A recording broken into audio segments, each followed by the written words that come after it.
gumawa ng script, basahin mo. Nag-i-impromptu ka na naman.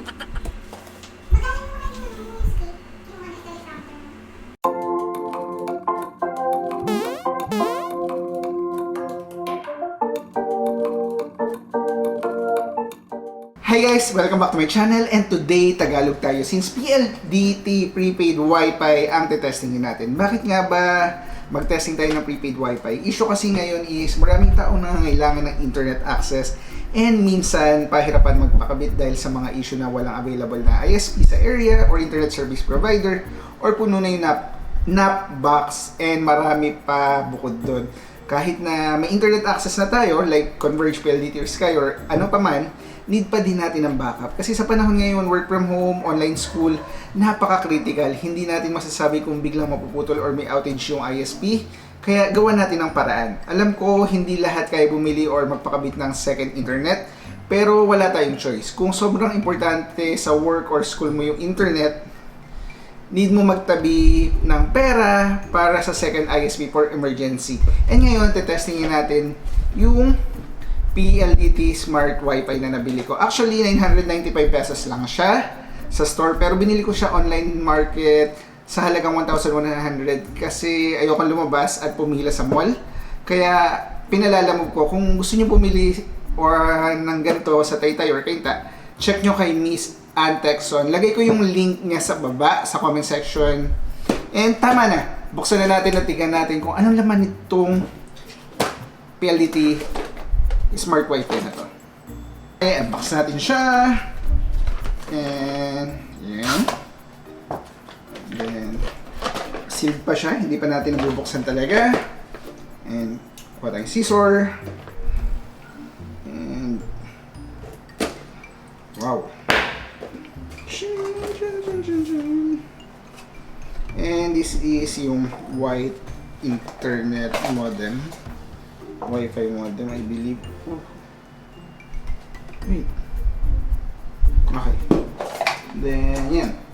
Ito yung pinaka-modem Wi-Fi router mo. I think Wi-Fi router din to eh. Tama. Modem Wi-Fi router siya and meron siyang dalawang LAN port sa likod. I'm not sure kung gigabit port siya or 100 Mbps lang yung LAN port niya. Pero try natin mamaya i-check. Wala naka-indicate din. Ba't wala nang laman yung SIM card? Siguro nasa loob na. Tetesting na lang din natin siya mamaya kung mag-work siya. And ba't ano pa? And yun lang yung laman actually. We have the modem, a LAN cable which is Cat 5 and 100 Mbps. So maybe 100 Mbps lang yung LAN port dito. It's not a gigabit port. And we have the power adapter as well and the manual. And yun. Wala nang ibang laman kundi lang warranty certificate. Meron pala sila in case na magka-problema siguro. And i-configure ko na and pakita ko sa inyo kung paano. And testingin natin kung gaano ba kabilis talaga yung internet service na makukuha natin with this PLDT Home Smart Wi-Fi. Okay guys, and sinaksak na natin siya and wala akong nakita iba instruction. Sinaksak ko na siya and makita nyo umiilaw na siya. Siguro may internet siya. Ito yung activity ko, may internet na siya. Then, baka may connected na ibang tao. Yun. Kasi actually, yung password niya I think default to sa lahat ng ganito PLDT Home Wi-Fi, which is nakasulat sa ilalim yung Wi-Fi key niya is PLDT Home. And yun. Tapos ito yung signal siguro niya kung gaano kaganda yung signal ng smart para mas maganda yung internet natin. And yun. I-try na natin kumonek and see kung may internet na kagad. Kasi nakasulat sa kahon is actually may pre 10 GB na internet. And yun. So let's try to check. PLDT Home. Connect. Ay, nasa na? Show password. Okay, connected na.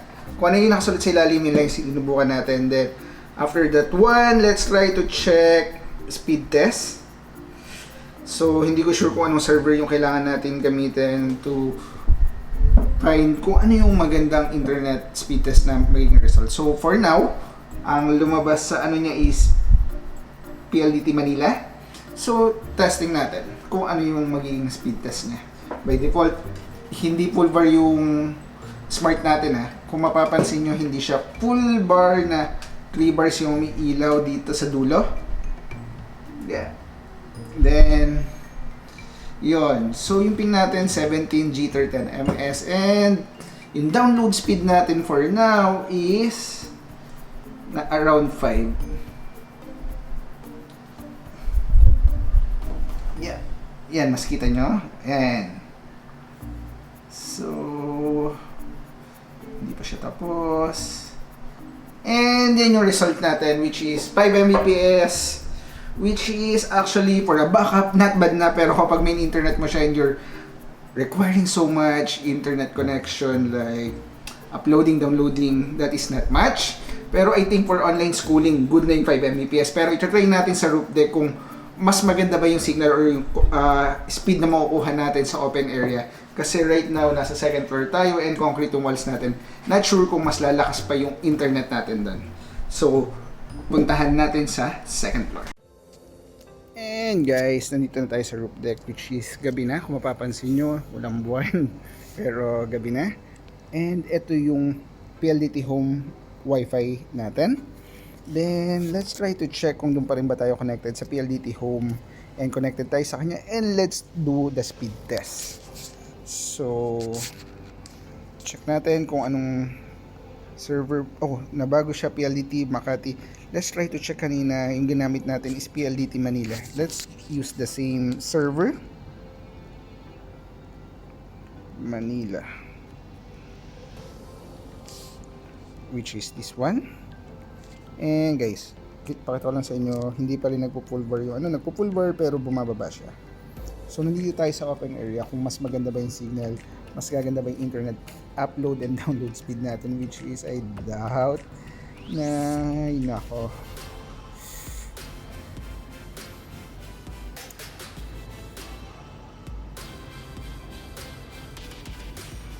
And mukhang negative.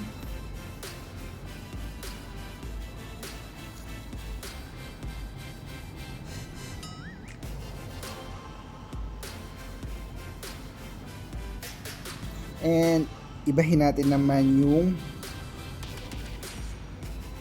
wala, PLDT Manila na rin talaga siya. So let's try other PLDT. So let's say about PLDT Pasig. Mas malapit tayo sa Pasig kasi. And testing na natin.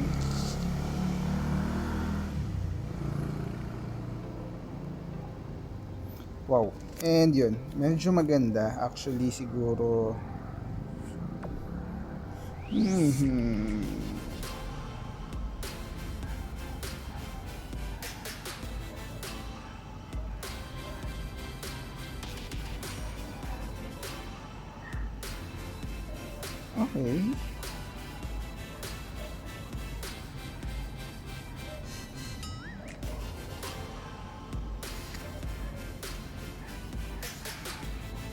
Okay, and ayun yung speed. Guys, i-try din natin pala i-check kung gaano ba kalakas yung Wi-Fi coverage nitong smart PLDT Home Wi-Fi na to, which is iiwan natin siya dito and let's try to go on the second floor kung aabot pa nga ba yung connection niya dito. Okay. So, kikita nyo, andito na tayo sa second floor. And let's try to check kung connected pa rin tayo sa PLDT Home. Yun, kung mapapansin nyo, 1 bar na lang yung connection natin. And I think that's not a good sign. So, yun, actually 1 to 2 bar naglalaro siya. So, let's try to check kung mahihit pa rin natin yung around 5 Mbps to 8 Mbps na to. Ito pala yung room.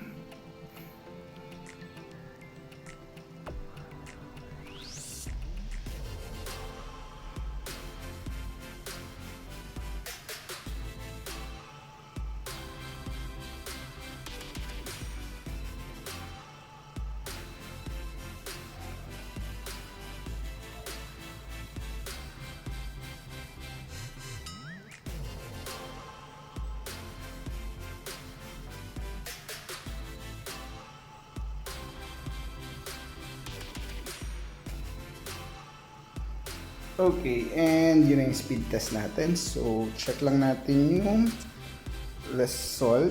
Ayun yung result, i-clear ko lang kasi iti-testing ko ulit kung ano yung ma-achieve talaga natin. Clear and yes. Okay, and let's stop the recording.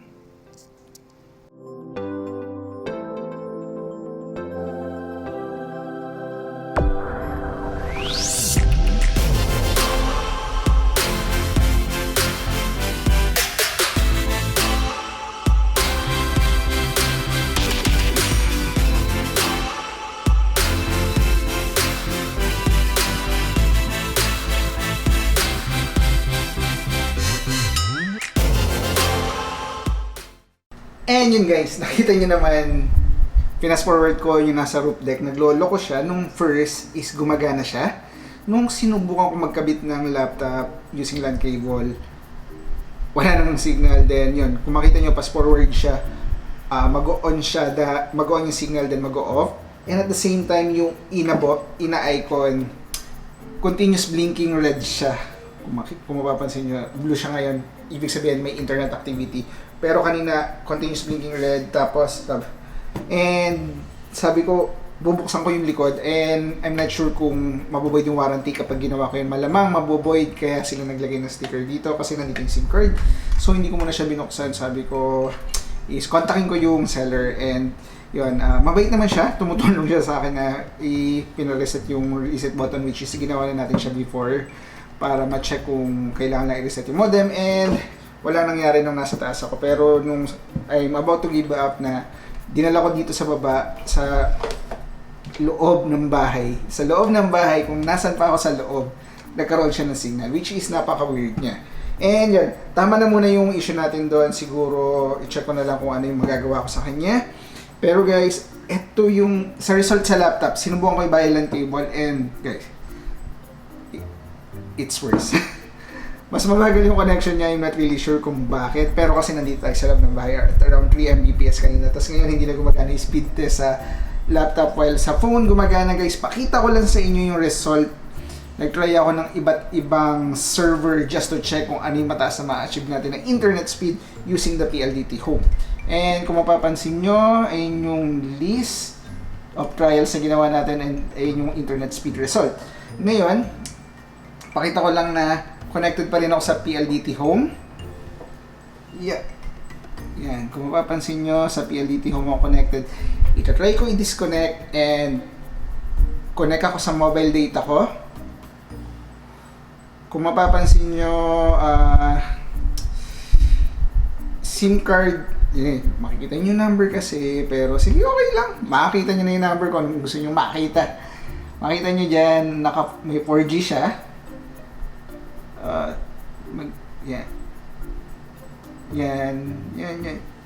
Yan, sana malinaw.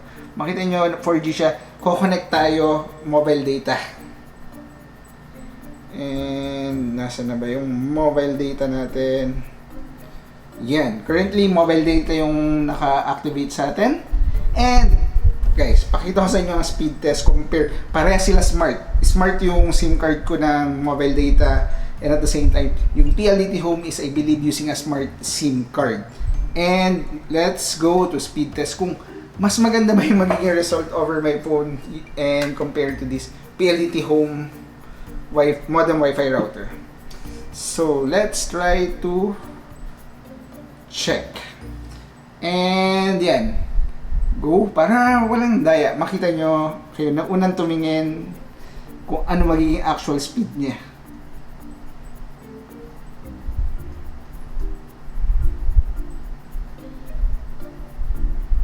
LTE lang din to ha. Hindi pa ako naka 5G kasi yung phone ko is P30 Pro and hindi pa siya 5G capable.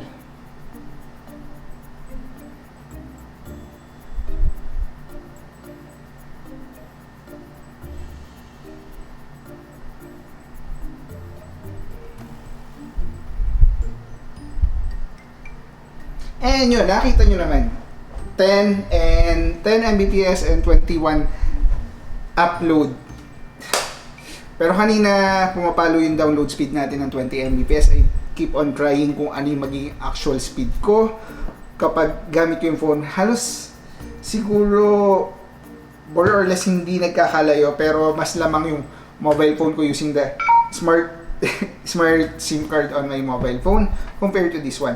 I'm not sure kung magagawa natin to ng tricks kasi I believe may mga option na tricks na mag-change ng APN and some configuration na mas magiging better yung internet connection niya. I'll try to check kung magagawa ko siya ng connection na mas maganda compare using my phone. Pero for me, sa tingin ko okay naman siya. Kasi ang purpose nito is actually as a backup. So, at the same time, yung computer namin from work from home, which is my desktop, na walang capability ng Wi-Fi or walang Wi-Fi card sa loob or walang Wi-Fi dongle, and hindi kami allowed mag-install ng additional hardware dun sa computer na yun kasi nakalock by system administrator ng company. So, hindi ko na mabanggitin yung company, pero yun. Kaya wala siyang option ng Wi-Fi. So, ang option natin is good na meron tayo nito. Kasi may LAN port siya. Mag-work pa rin naman siya, may internet. I'm not sure lang kung gaano kabilis or gaano kaganda yung magiging epekto. Pero mag-work yung internet. That's the basic thing na kailangan natin. Mag-work yung internet para maka-work from home compared sa using my phone na magte-tether ako and wala namang Wi-Fi dongle or Wi-Fi card yung desktop na yun.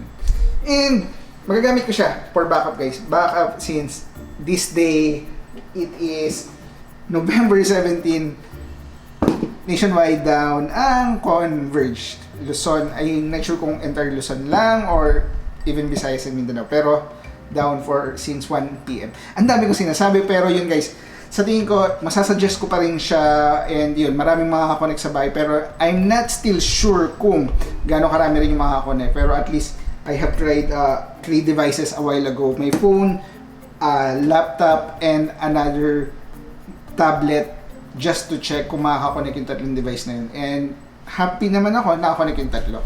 And yun lang guys siguro yung mga ano ko, masasuggest. Okay siya for now, and I'm not sure if I'll try to check yung Black Mamba kasi the idea ng Black Mamba sa friend ko is using a Globe SIM card and a Globe modem.